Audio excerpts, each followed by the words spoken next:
in a short answer, because the people is good, and God loved them so dearly and want that their karma be finished quickly. So that's why he sent a lot of trouble so that they finish their karma and they can attain to him faster. This reminds me of a story.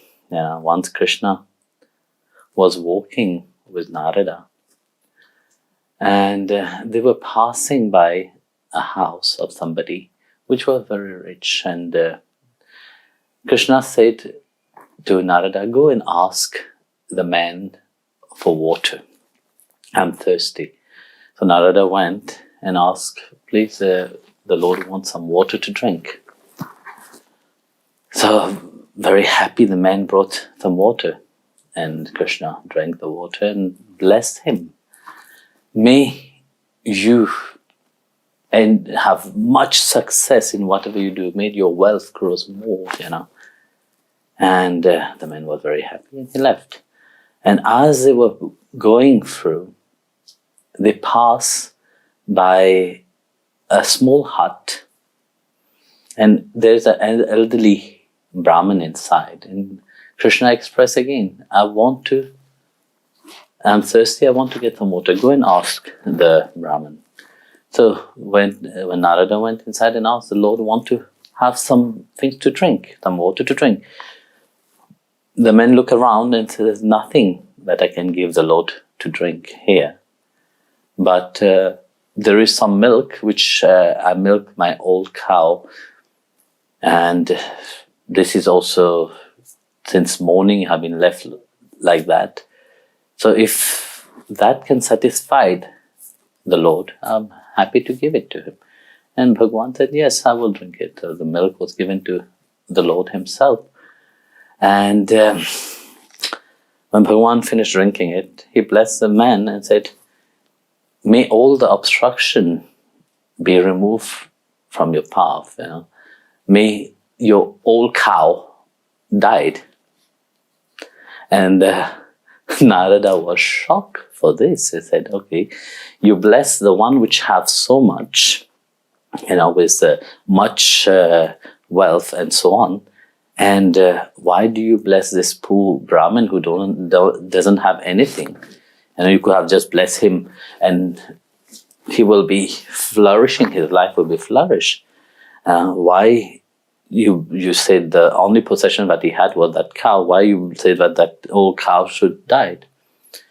So Bhagwan smiled and said, well, you see that this rich man, even giving me water, in his mind, he have desire for more things.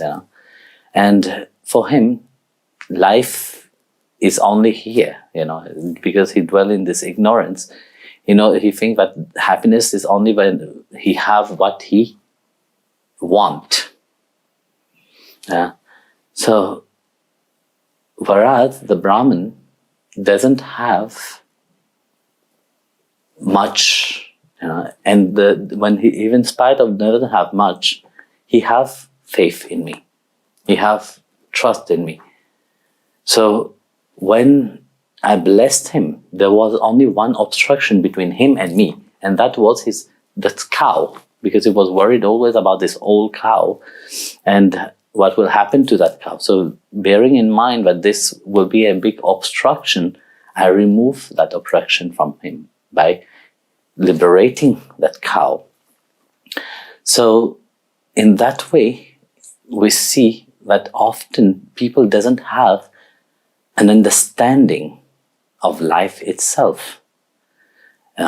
Because to understand life, we have to understand in the deepness of things why we are here. In chapter 14, verse 20, Lord Krishna said, that those who have gone beyond the three gunas, which actually the body itself revolves around, they are free from birth, from growth, from decay, from pain, from death. They attain to immortality. They attain to that eternity of what the Atma itself is longing for. So when Bhagavan, we see that, we have a deeper understanding of what is life. Life is not about staying in that cycle of birth and death. Here Bhagavan said, everything has been given to you as a reminder that you have to free yourself. And being, in good quality, for example. So if you are in good quality, you are seated in that mode of goodness, there should be complete surrender. Of course, Bhagavan will always stand by you. It's not bad thing doesn't happen to bad people. It's not that good thing doesn't happen only to bad people. No, good thing happen also to good people, and bad thing happen also to bad people. So, but people which consider themselves good, they are in that delusion that because I'm on the spiritual path, everything have to be sublime, But yet you have not let go of the Triguna. When Bhagavan Krishna said about, you have not yet let go, you are still dancing in the mode of the three gunas, and yet you want to be free. For the attainment of that immortality, for that understanding of immortality, we have to go even beyond the mode of goodness itself. Because you see, the moment we put in our mind, psychologically, we say, okay, this is good. If we say that this is good, automatically this should be something which is bad. So into that state, there is a judgment. So you're judging what is good and what is bad. So here he said, no, you have to go beyond that. We can cross over birth and death itself and attain to our true aspect, because the Atma, which is seated within the core of yourself, is the great witness, which is witnessing life in itself. So we forget about that. And when we forget about that, we say, yes, this is good things are happening to bad people, and bad things are happening to good people. But we don't see that the process that one have gone through lives itself, that one is getting freed from that. And everything, it is in his accordance when we understand how the law of karma work.